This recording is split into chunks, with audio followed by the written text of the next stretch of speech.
혹시 이런 생각 해보신 적 있으세요? 연금이 100만 원도 안 되는데 과연 나 혼자서 먹고 살 수 있을까? 자식들한테 손 안 벌리고 내 집에서 내 밥 해먹으면서 그냥 조용히 내 인생 살 수 있을까? 오늘 제가 소개해드릴 분이 딱 그런 분이에요. 대구 외곽 작은 빌라에 혼자 사시는 67살 할머니. 국민연금 40만 원에 기초연금 34만 9천 원, 합쳐서 매달 75만 원이 전부예요. 통장에 현금은 8천만 원 있고요. 그게 다입니다. 그런데 말이죠. 이분이 굶는 게 아니에요. 아프지도 않으세요. 오히려 지금이 제일 편하다고 하세요. 이 영상 끝까지 보셔야 해요. 후반부에 8천만 원을 어떻게 굴리고 계신지, 진짜 생활비가 얼마인지 다 알려드릴 거거든요. 이거 알면 여러분 노후 계획이 완전히 달라질 수 있습니다. 진짜로요. 이 채널이 작지만 진심을 담고 있다는 걸 느끼셨다면 구독 버튼 한 번만 눌러주세요. 알림 설정까지 해두시면 이런 이야기 놓치지 않고 받아보실 수 있어요. 여러분의 응원 하나하나가 이 채널을 이어가는 힘입니다. 정말로 감사드립니다. 이분을 처음 만난 게 작년 초가을이었어요. 대구 외곽에 있는 작은 빌라 단지 앞 벤치에서 혼자 앉아 계셨는데 손에는 재래시장 비닐봉지가 2개, 그 안에 두부 하나랑 콩나물이랑 파가 들어 있었어요. 제가 인사를 드렸더니 환하게 웃으시더라고요. 그 웃음이 뭔가 밝았어요. 걱정이 없는 사람의 얼굴이랄까? 그래서 여쭤봤죠. 혼자 사세요? 그랬더니 혼자 사신다고 했어요. 혼자가 편하지 뭐라고 하시면서요. 이름은 박순자 씨 67살이세요. 남편분은 13년 전에 먼저 가셨고 자녀는 아들 하나 딸 하나인데 둘 다 결혼해서 각자 살고 있대요. 대구에서 오래 사셨는데 지금 계신 곳은 대구 외곽 쪽 작은 빌라예요. 24평 자가예요.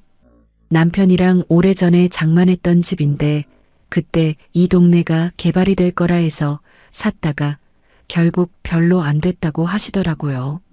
집값이 많이 오르거나 한 것도 없고 그냥 딱 그 자리예요. 그래도 내 집이잖아요. 월세 걱정이 없다는 게 얼마나 큰 건지 이분한테 여쭤보면 딱 알 수 있어요. 월세 없는 것만으로도 나는 남들보다 훨씬 여유 있는 거야 라고 말씀하시거든요. 그 말이 맞아요. 요즘 전세, 월세가 얼마인지 다들 아시잖아요. 대구 외곽이라 해도 작은 전셋집 하나 구하려면 보증금이 어마어마해요. 그 걱정을 안 하셔도 된다는 거, 그게 이분 생활의 제일 큰 안정판이에요. 집 안으로 들어가 봤어요. 24평이라니까 되게 좁을 것 같죠? 근데 혼자 사시니까 전혀 안 좁아요. 거실에 1인용 소파 하나, TV 하나, 그리고 작은 원목 탁자. 딱 그 정도예요. 작은 화분 2개가 창가에 있고 손뜨개 바구니가 소파 옆에 놓여 있었어요. 침실은 따로 있고요. 욕실 하나, 부엌. 딱 혼자 살기에 맞춤인 구조예요. 부엌이 제일 마음에 들었어요. 뭔가 냄새가 좋았거든요. 된장 냄새랑 들기름 냄새가 섞인 그 냄새요. 아, 이 집에서 밥을 제대로 해 드시는구나 싶었어요. 냉장고 열어보셔도 되냐고 여쭤봤더니 흔쾌히 열어주셨어요. 냉장고 안을 보니까요. 진짜 서민 냉장고예요. 된장통, 고추장통, 김치통, 계란 반판, 두부 한 모, 콩나물, 시금치, 냉동실엔 멸치랑 황태채, 그리고 직접 담그셨다는 깍두기. 딱 이 정도예요. 화려한 거 하나도 없는데 뭔가 알차 보였어요. 이분이 한 달에 쓰시는 생활비를 여쭤봤더니 처음엔 좀 머뭇거리셨어요. 남한테 돈 얘기하는 게 좀 쑥스럽다고요. 근데 이제 다 얘기해 주셨어요. 들어보세요. 매달 들어오는 돈은요. 국민연금 40만 원, 기초연금 34만 9천 원이에요. 합치면 74만 9천 원, 75만 원이라고 보시면 돼요.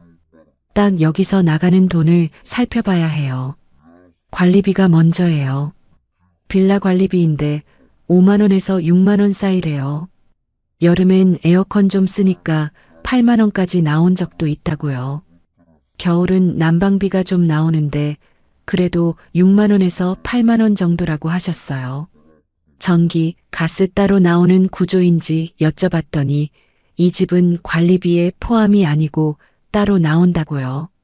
전기세는 한 달에 2만 원에서 3만 원, 가스는 겨울에 4만 원까지 나온 적 있다고요. 여름엔 2만 원 이하라고 하셨어요. 통신비는 알뜰폰 쓰신대요. 한 달에 15,000원짜리 요금제래요. 전화 받고 문자 보내는 정도면 충분하다고요. 이거 진짜 중요해요. 어르신들 보면 자식들이 사준 최신 폰에 5만 원, 6만 원짜리 요금제 그냥 쓰시는 분들 계시는데 이분은 꼼꼼히 따져보고 직접 바꾸셨대요. 용하다고 생각했어요. 보험은요, 암보험이랑 실비보험 2개만 남기셨대요. 합쳐서 4만 5천 원이래요. 남편 살아계실 때 같이 들었던 것들인데 사망보험이나 종신보험 같은 건 다 해약하셨대요. 지금 나한테 필요 없는 보험에 돈 넣어봤자 뭐 하냐고요. 그 말이 진짜 맞는 말이에요. 식비는 어떻게 되냐고 여쭤봤더니 한 달에 20만 원에서 25만 원 사이라고 하셨어요. 처음에 그 말 듣고 제가 좀 놀랐어요. 진짜로요? 했더니 이분이 웃으시면서 이러시는 거예요. 나 혼자인데 뭐가 그렇게 많이 들어? 라고요. 이분이 장 보시는 걸 같이 따라가 봤어요. 재래시장을 주로 이용하세요. 집에서 걸어서 20분 거리에 작은 오일장이 서는데 거기 가시면 대형마트보다 훨씬 싸게 살 수 있대요. 콩나물 한 봉지에 1,000원, 두부 한 모에 1,500원에서 2,000원, 시금치 한 단에 1,000원, 이런 식이에요. 과일은 잘 안 드신다고 해요. 비싸기도 하고 혼자 먹으면 다 못 먹고 버리게 된다고요. 대신 가끔 바나나 한 송이 사시는 게 전부래요. 바나나가 제일 가성비 좋다고 하시면서요. 고기는 한 달에 2~3번 드신대요. 삼겹살이나 닭다리 이런 거 작은 것 하나 사서 구워 드신다고요. 생선은 오히려 자주 드세요. 고등어 조림, 갈치 조림 이런 거 시장에서 반마리씩 사오면 싸거든요. 냉동 코너에서 동태 사시면 한 달 내내 먹을 수 있다고 하시더라고요. 외식은 한 달에 한 번 정도 자식들 볼 때 같이 밥 먹는 게 전부래요. 그때 자식들이 사줄 때도 있고 본인이 살 때도 있다고 하셨어요. 평상시에는 집에서 해 드시는 게 맛도 더 있고 건강에도 좋다고 하시면서요. 이분이 드시는 밥상을 하루 종일 봤어요. 아침은 되게 간단해요. 밥은 전날 해놓은 거 냉장고에 있는 거 꺼내서 데워 드시고요. 된장국 끓이시고 김치 꺼내시고 아니면 달걀 후라이 하나 하시고 딱 이 정도예요. 빵이나 시리얼 같은 거 안 드세요. 그런 거 먹으면 배가 안 찬다고요. 한국 사람은 역시 밥이라고 하시면서요. 점심은 좀 다양해요. 전날 반찬 남은 거 꺼내서 드실 때도 있고 라면 끓여 드실 때도 있어요. 라면 자주 드시냐고 물어봤더니 한 달에 3~4번은 드신다고요. 라면 먹으면 안 된다고 생각하시는 분들 계시는데 이분은 그냥 맛있게 드신대요. 김치랑 같이 드시면 진짜 맛있다고 하시면서요. 저도 공감이 됐어요. 저녁은 제일 신경 써서 드세요. 밥해서 국 끓이고 반찬 2~3가지 챙겨 드시는데 여기서 이분의 실력이 나와요. 반찬을 한 번에 많이 만들어 놓으세요. 콩나물 무침, 시금치나물, 계란조림 이런 거 한꺼번에 만들어서 4~5일 동안 드시는 거예요. 매일 요리하면 번거롭잖아요. 이분은 사흘에 한 번 반찬 만드는 날을 정해 놓으셨대요. 그렇게 계산해 보면 식비가 20만 원 좀 넘는다는 게 진짜예요. 절약이 아니라 그냥 혼자 사는 사람의 자연스러운 소비량인 거예요. 억지로 아끼는 게 아니라 먹을 만큼만 사고 버리지 않는 게 자연스럽게 몸에 밴분이에요. 그러면 이분이 매달 쓰시는 전체 지출을 한번 계산해 봐요. 관리비 6만 원, 전기가스 통신비 합쳐서 7만 원, 보험 4만 5천 원, 식비 23만 원, 그리고 기타 생필품이나 약값이나 이런 거 합쳐서 한 5만 원 정도. 다 더하면 45만 원에서 50만 원 사이예요. 연금이 75만 원 들어오고 50만 원 쓰시면 매달 25만 원이 남아요. 어떠세요? 이분이 매달 25만 원씩 쌓아두시는 거예요. 1년이면 300만 원이에요. 쓸 때가 생기면 쓰고 안 쓰면 그냥 쌓이는 구조예요. 여기서 진짜 핵심이 나오는데요. 현금 8천만 원 있는 거 어떻게 굴리고 계신지 여쭤봤어요. 이게 이 영상에서 제일 중요한 포인트거든요. 이분이 말씀하시길 돈을 쪼개서 갖고 계신데요.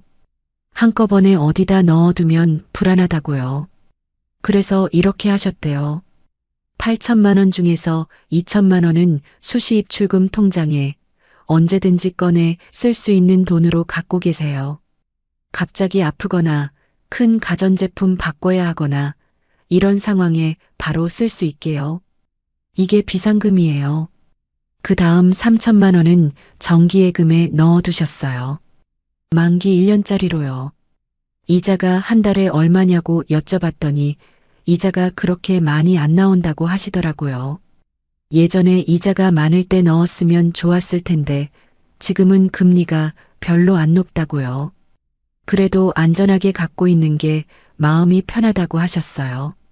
넣어놓고 나면 손 안 대게 된다고요.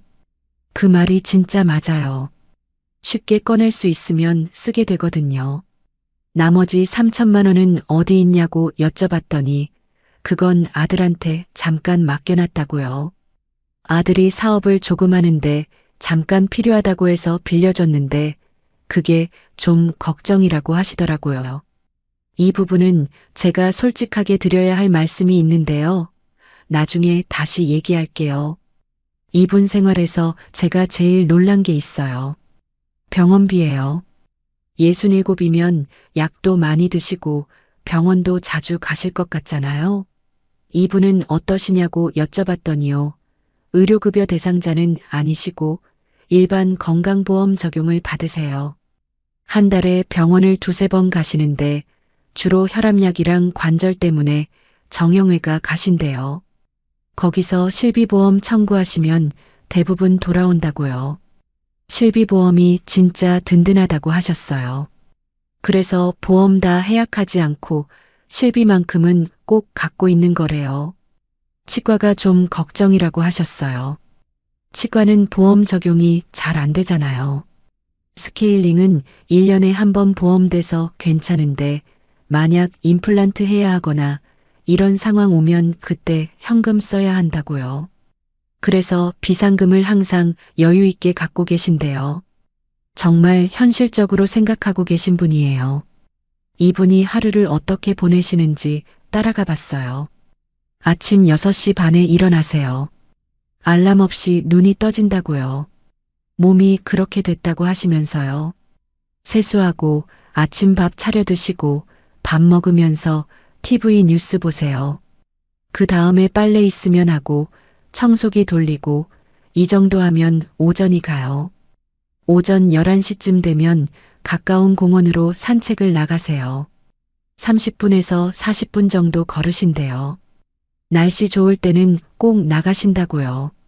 거기서 아는 이웃 할머니들 만나서 수다 떨기도 하고요.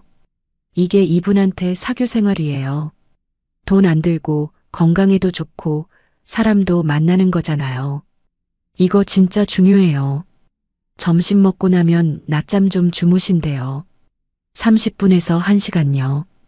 이게 낮에 몸이 제일 피곤한 시간이니까 억지로 버티지 않고 주무시는 거예요.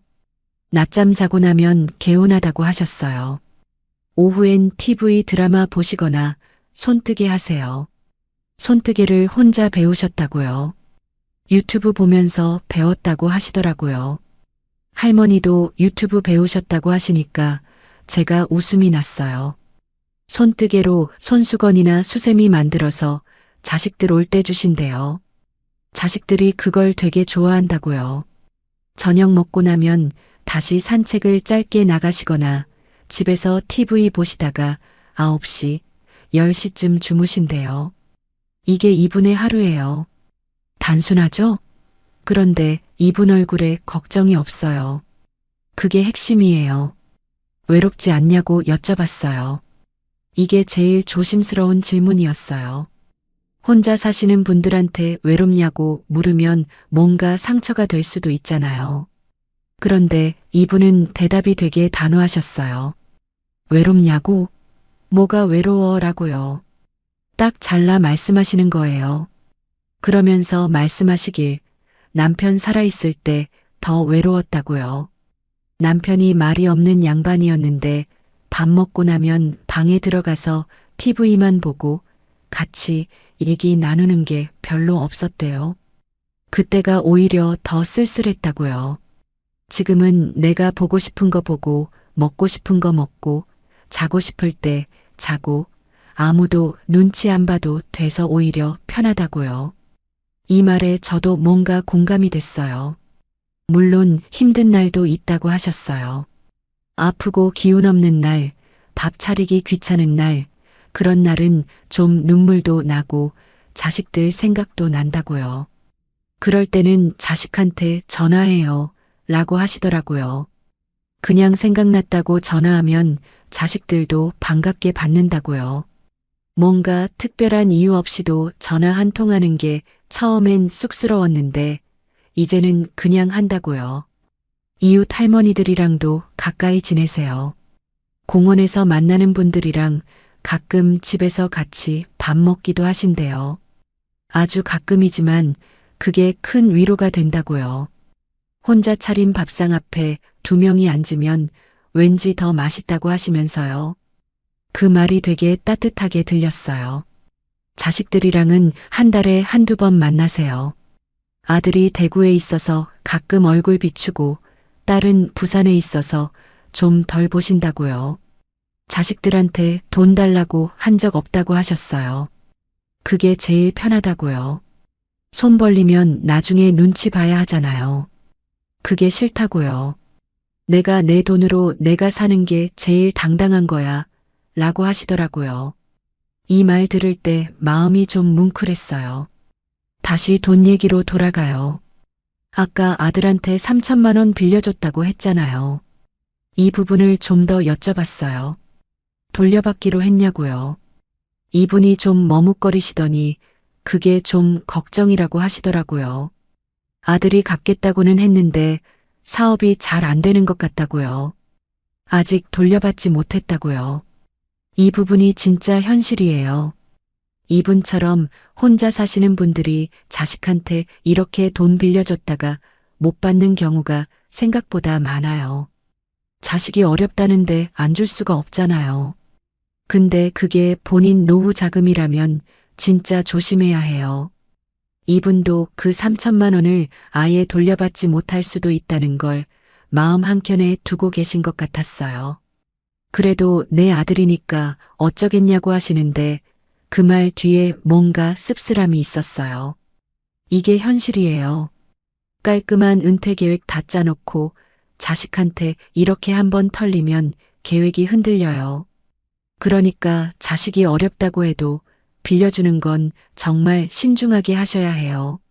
줄 거면 돌려받지 못해도 괜찮을 만큼만 주셔야 해요. 이분이 지금 그게 좀 발목을 잡고 있어요. 8천만 원인 줄 알았는데 실제로는 5천만 원이 될 수도 있는 상황인 거거든요. 그래도 이분이 대단한 게요. 그 3천만 원을 제외하고도 2천만 원 비상금이랑 3천만 원 정기예금이 있잖아요. 매달 25만 원씩 추가로 쌓이고 있고요. 그러면 지금 당장 큰 문제는 없어요. 집도 내 거니까 쫓겨날 일도 없고요. 이분이 가장 두려워하시는 게 뭔지 여쭤봤어요. 돈이 떨어지는 게 두렵냐고요. 그랬더니 아니래요. 돈보다는 몸이 갑자기 안 좋아지는 게 무섭다고요. 갑자기 쓰러지거나 뇌졸중 같은 거 오거나 그럴 때 혼자면 어떡하나 싶다고요. 그래서 주변 이웃 할머니랑 하루에 한 번은 꼭 카카오톡으로 안부 인사를 나눈다고요. 요즘 시니어들이 이렇게 하시더라고요. 상대방이 답장 안 오면 직접 찾아가 보기로 약속을 했다고요. 이게 진짜 사람 사는 방식이에요. 건강 관리는 어떻게 하시냐고 여쭤봤어요. 특별한 건 없으세요? 비싼 건강식품 드시는 것도 없고요. 매일 걷는 거, 집에서 밥 해 먹는 거, 적당히 주무시는 거. 이게 전부래요. 영양제는 2가지만 드신대요. 관절에 좋다는 거 하나, 칼슘 하나 2개 합쳐서 한 달에 2만 원 정도래요. 비싼 홍삼이나 이런 거 자식들이 사줄 때 받아 드신다고요. 돈 내고 살 필요는 없다고 하시면서요. 이분이 저한테 가장 강조하신 말이 있어요. 욕심을 버려야 한다고요. 나이 들수록 욕심이 생기는 게 아니라 오히려 줄여야 행복하다고요. 예전엔 잘 먹어야 하고 좋은 옷 입어야 하고 이런 게 있었는데 지금은 그냥 아프지 않고 밥 잘 먹으면 그게 제일 좋은 거래요. 이게 이분이 30년 사신 뒤에 내린 결론이에요. 돈이 많으면 좋은 거 아니냐고 했더니 돈이 많으면 물론 좋죠. 그런데 없다고 못 사는 건 아니잖아요. 라고 하시더라고요. 75만 원 갖고도 이렇게 잘 살고 있잖아. 라고요. 그러면서 내가 내 집 있고 건강 있고 친구 있으면 그게 다야 라고 하시는데 뭔가 이분이 이미 다 가지고 계신 것 같았어요. 이분이 후회하시는 것도 여쭤봤어요. 젊었을 때 더 열심히 저축할 걸, 국민연금을 더 오래 납부할 걸, 이런 거 말씀하시더라고요. 지금 국민연금이 40만 원인데 50만 원만 됐어도 훨씬 좋았을 거라고요. 국민연금은 많이 오래 낼수록 나중에 돌아오는 게 많아요. 이걸 젊을 때 알았으면 더 납부했을 거라고 하시더라고요. 그리고 또 하나요. 건강을 좀 더 일찍 챙길 걸 하신대요. 50대 때 무릎이 좀 안 좋아졌는데 그때 바로 치료를 받았어야 하는데 귀찮아서 미뤘대요. 그게 지금 고관절까지 영향을 줬다고요. 아프기 전에 병원 가는 게 아프고 나서 가는 것보다 훨씬 싸고 덜 힘들다는 걸 이제야 알았다고요. 이분 집을 나서면서 마지막으로 한마디 해달라고 했어요. 지금 혼자 사시는 게 행복하냐고요. 그랬더니 이분이 잠깐 창밖을 보시더니 말씀하셨어요. 행복이라는 게 뭔지 예전엔 몰랐는데 지금은 알아. 아침에 눈 떠서 내 집에서 내 밥 해 먹고 오늘 하루 건강하면 그게 행복인 거더라고. 그게 다야. 이분의 말이에요. 제가 이분 만나고 나서 한 가지를 생각했어요. 돈이 많으면 노후가 편한 게 맞아요. 그건 사실이에요. 그런데 돈이 적어서 불행한 게 아니라 돈이 적어도 행복할 수 있는 방법을 모르는 게 불행인 거예요. 이분은 그걸 아세요. 75만 원으로 이렇게 사실 수 있는 분이니까요. 물론 이분한테도 불안은 있어요. 아들한테 빌려준 3천만 원, 몸이 갑자기 안 좋아지면 어쩌나 하는 걱정, 기초연금이 나중에 바뀌면 어쩌나 하는 생각. 이런 것들이 아예 없는 게 아니에요. 그런데 이분은 그 불안을 갖고도 살아가는 법을 아는 분이에요. 불안을 없애는 게 아니라 불안을 옆에 두고 그냥 사는 거예요. 이분한테 배울 수 있는 게 되게 많다고 생각해요. 월세 없는 집 한 채, 실비보험, 비상금, 알뜰폰, 재래시장 장보기, 매일 걷기. 이게 이분이 75만 원으로 사시는 비결이에요. 대단한 재테크 기술 같은 거 없어요. 그냥 기본에 충실한 거예요. 여러분 중에 지금 비슷한 상황에 계신 분들 많을 거예요. 연금이 100만 원이 안 되는데 어떻게 사나 걱정되시는 분들, 혼자 살아야 하는 상황이 두렵신 분들, 이분을 보면서 뭔가 숨이 좀 트이지 않으셨나요? 이 정도면 살 수 있구나.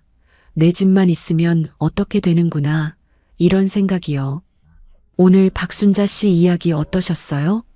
현금 8천만 원에 연금 75만 원으로 대구 외곽 24평 빌라에서 혼자 사시는 67 할머니. 화려하지 않아요. 넉넉하지도 않아요. 그런데 이분한테는 딱 필요한 것들이 다 있어요. 내 집, 내 건강, 내 이웃, 그리고 지금 이 순간. 오늘 영상 보시고 한 가지만 해보세요. 지금 내가 가진 것들을 한번 써보는 거예요. 현금이 얼마인지, 연금이 얼마나 나오는지, 지출이 얼마인지. 이걸 종이에 써보면 생각보다 가진 게 많을 수도 있어요. 이분처럼요. 오늘도 이 영상 끝까지 봐주셔서 진심으로 감사드려요. 다음 영상에서는 또 다른 분의 이야기로 찾아올게요. 기다려주세요.